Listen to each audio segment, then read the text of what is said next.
It's my great honour now to introduce one of UKIP's newest members, and someone who by joining our party has taken a real stand and has shaken up politics throughout Cambridgeshire and really sent out the message that UKIP is the growing party in Cambridgeshire politics, the party with new thinking, new answers, but standing up for time-held British values in the process. So I'm delighted to welcome to speak to you now, Clarke.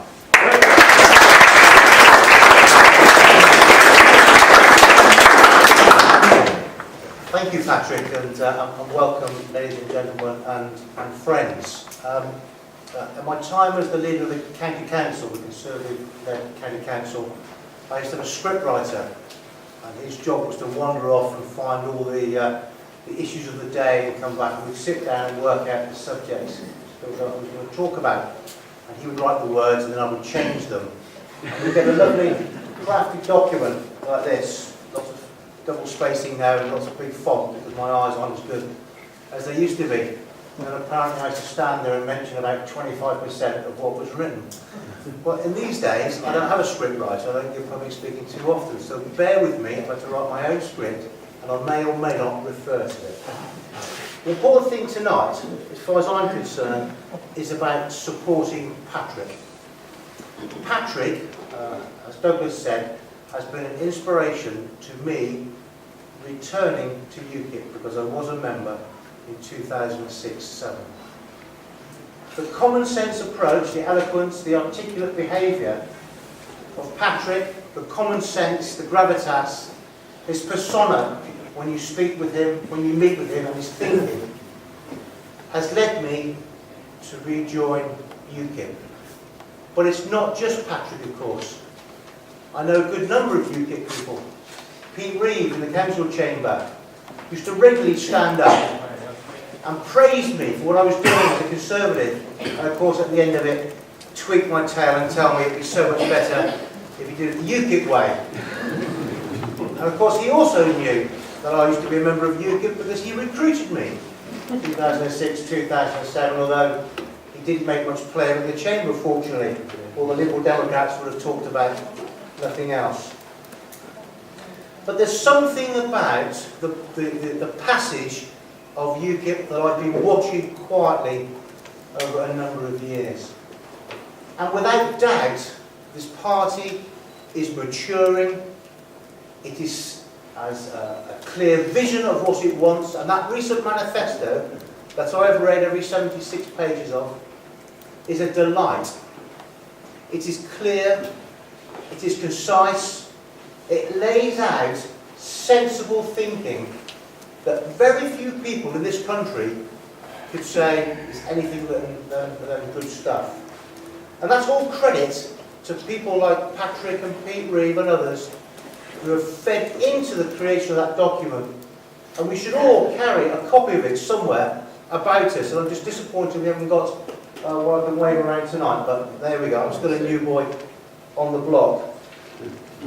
As Douglas would testify, though, if he was here now, changing political parties, particularly when you've held elected office, is not something you do lightly. And in my position, representing Cambridgeshire and trying to really lead Cambridgeshire forward, changing parties is not something that I have done lightly. I've thought long and hard for a long time.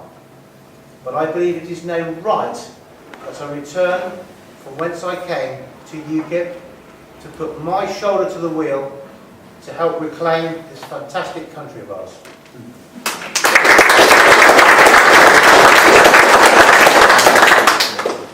My reasons for rejoining UKIP are many, and they're not just about Europe, although that is a large factor. I now have no confidence whatsoever that the Conservative Party will lead this country out of the EU. I don't believe they have the will, and I don't believe they have the way. David Cameron, if he remains as Prime Minister, will continue to preside over a split party. And a split party that will not be able to speak with a singular voice on this very important issue. Now, there are people out there that will say, never mind Europe, let's talk about the economy, let's talk about taxation, let's talk about all the other tactical day-to-day problems that we face. And there is some truth in that, except if you want a country to be proud of, fit for your children and your grandchildren, our relationship with the EU is absolutely key. Our way of life, our history, is being diluted, is being changed, is being affected. And I think it is wholly appropriate for people of this country to speak out and say, do you know what? We actually like it the way it is, and that's fine. Of all the political parties out there at the moment, all the parties do not want a referendum. The Conservatives will have one, but only under certain conditions. UKIP is the only party that has the clarity of vision now, not for this election, or the one after, but it will achieve the result of leaving the EU.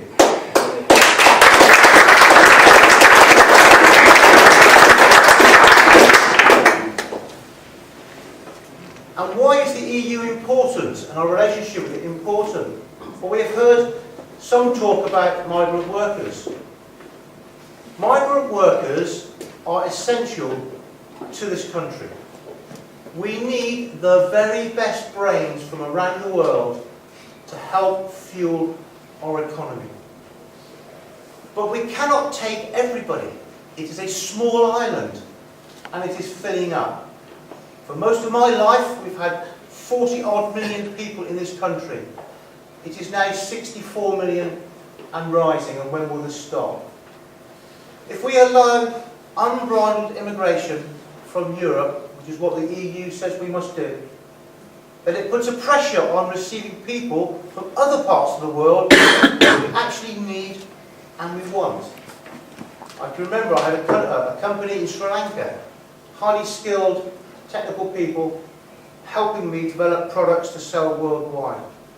And I wasn't allowed to bring them over for training without a huge amount of bureaucracy, and yet that was good for this country. So I would reiterate what the Governor said, we have to go to the Australian-based point system or something similar. We need to be able to attract people that we want, and we need to send home people that we don't want. That is a perfectly reasonable position to take, and one I adopt in my own home when I get fed up with people at my parties sometimes. But I'm also frustrated with the Conservative Party. I'm frustrated with the Westminster Village attitude.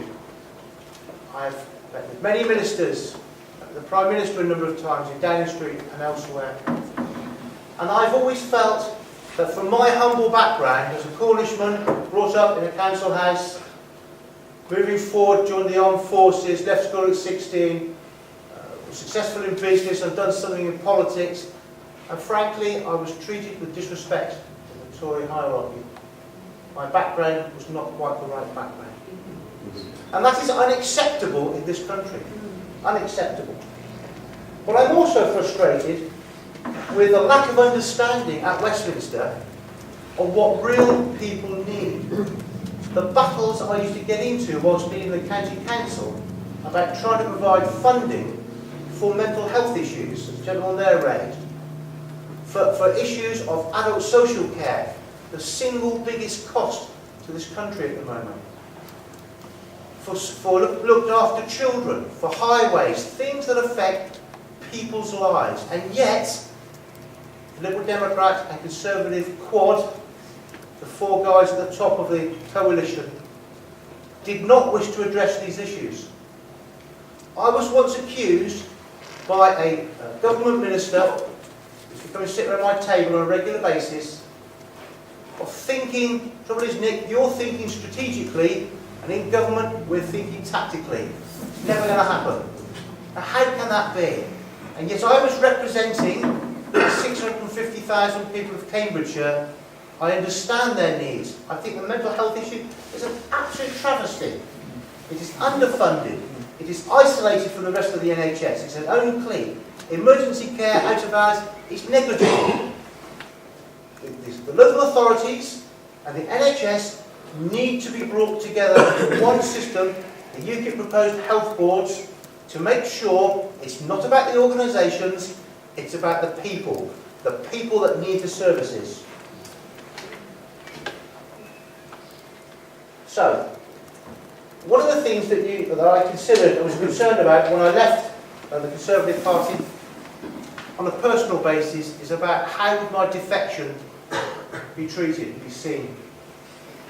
And you know, none of us want to make ourselves deliberately unpopular. Although I have to say there were one or two people outside tonight who did their very best.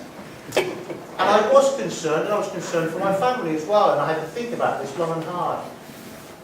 I'll tell you now, the overwhelming response I've had from the Conservative population out there, including leaders of councils, has been, we want to remain friends with you, Nick, we think you did a good job at the County Council, and we respect what you've done. We don't necessarily agree with you moving to UKIP, but we understand. And that's all I ask. That's all any of us should ask, is for our clear message to be heard, to be understood, and to let the people of this country decide whether they wish to reclaim this country for ourselves or not. Thank you very much.